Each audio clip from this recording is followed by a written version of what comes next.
So, and that leads us to our second special item for this date. So today is also the birthday of someone important to many of the themes we'll be discussing. Wife of Andrei Sakharov, Yelena Bonar. She's turned 88 today. Born on February 15, 1923. So it's like the chess players who are learning from the great predecessors, learning about strategies, about tactics, about right moves, and about their mistakes. So we're all learning from figures like Yelena Bonar and Andrei Sakharov. And those are vital lessons for those who are still fighting oppressive regimes. She was a founding member of the Helsinki Group in 1976. I can proudly say that last year, her signature was first on the list of the long list of signatures on the website Putin Must Go. So not so many people can say that they were on the right side for so long. And she still, despite her age and physical conditions, she's still very active by sending the messages and always, standing on our side in the most difficult moments.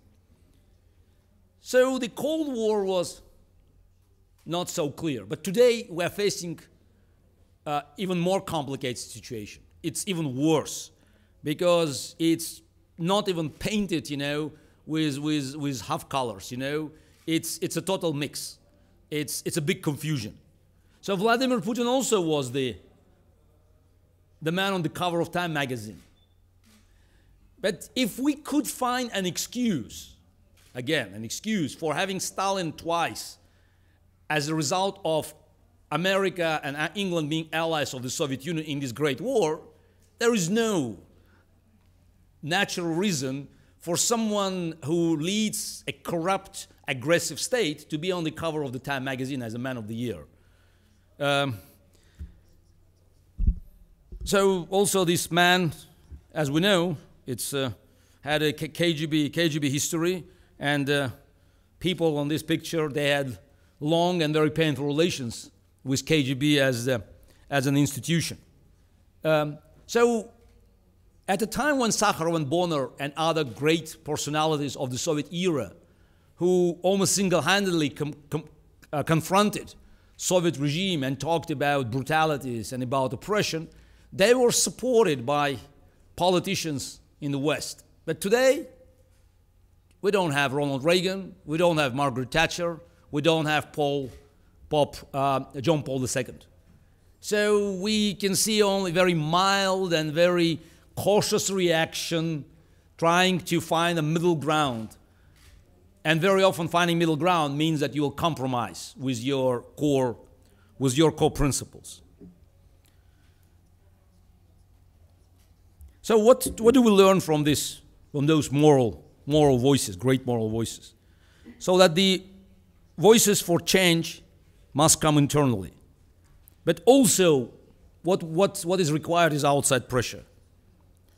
So, for instance, when we look at Putin's regime, and one of the challenges it presents, and I believe the challenge is very much geopolitical, and it's not just because I'm here, talking about Putin in Tbilisi.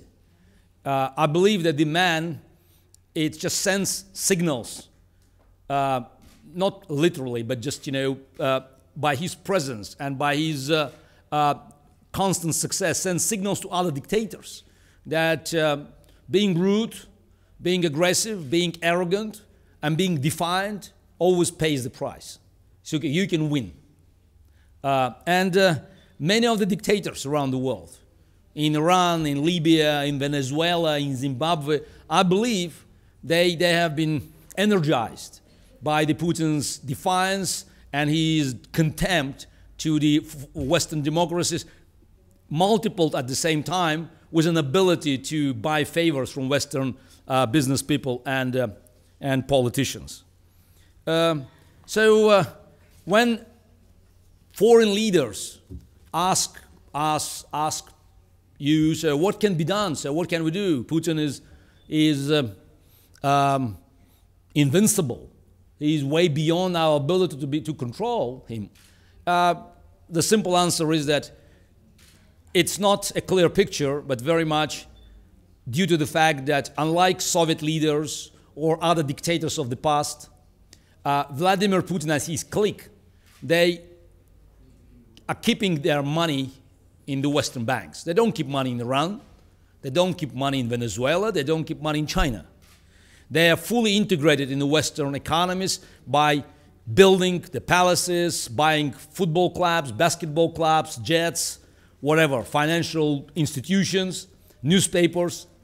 So creating problems for, at least for some of these people, might be a very strong message that these guys will listen to. Because otherwise, they don't care. America or Europe could send dozens and dozens of messages condemning the violation of law and order in Yuko's case, in the Khodorkovsky's case. But at the same time, UK government can sanction British Petroleum, the swap of the shares between British Petroleum and Rosneft, basically authorizing for the largest British multinational company to share the loot, to be part of the split of the property taken by criminal acts. So for Putin, the real message is BP willingness to negotiate the deal and to participate in splitting the Yukos property, rather than reading all these endless messages with some kind of a condemnation. So I was always worried, you know, and worried, probably the wrong word. I was curious, asking our American or European friends that if and when we get arrested, should we hear concerns or deep concerns? Yeah. Answer varies, yes. Yeah. Yeah, yes. No, but never heard grave concerns.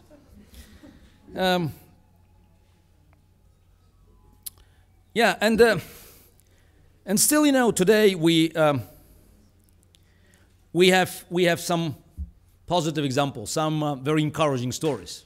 Of course, I refer to Egypt, Tunisia and Egypt, which is also an interesting story of its own, because definitely this uprising, and actually it was very interesting to see how, for instance, CNN changed its titles. It started with Crisis in Egypt, very mild name. Then it became Uprising in Egypt. It stood for longer, and then eventually it ended up with Revolution in Egypt. So it was just shows that nobody knew how to treat it. And I understand it was a surprise because we still, even living in this post-Cold War era, we still very much rely on the traditional images. We lived in the bipolar world, then, you know, we said it was single polar world with the United States. Now people talk about China. But we're actually no longer living in a world that is dominated only by the state powers. The new technologies, the social networks deliver so much power to individuals. And suddenly we can see the situation when millions of people could influence the process way beyond expectations of politicians. I remember I was in the States at the end of January, and I watched news, and Vice President Biden on January 25th. Now let's imagine, January 25th, 2011, Vice President of the United States, and I assume he had some kind of intelligence report from Egypt. And he talked about Mubarak being our, United States friend, United States ally, and dismissing the real threat to the stability. 2 weeks before the collapse of the regime, the Vice President of the most powerful state in the world could not even foresee the consequences of these students' uprising. So I think it clearly shows that there's a shift, shift of power. And this is something that I wanted to share. There's a famous phrase of Martin Luther, who said that they owed success of Reformation to Gutenberg.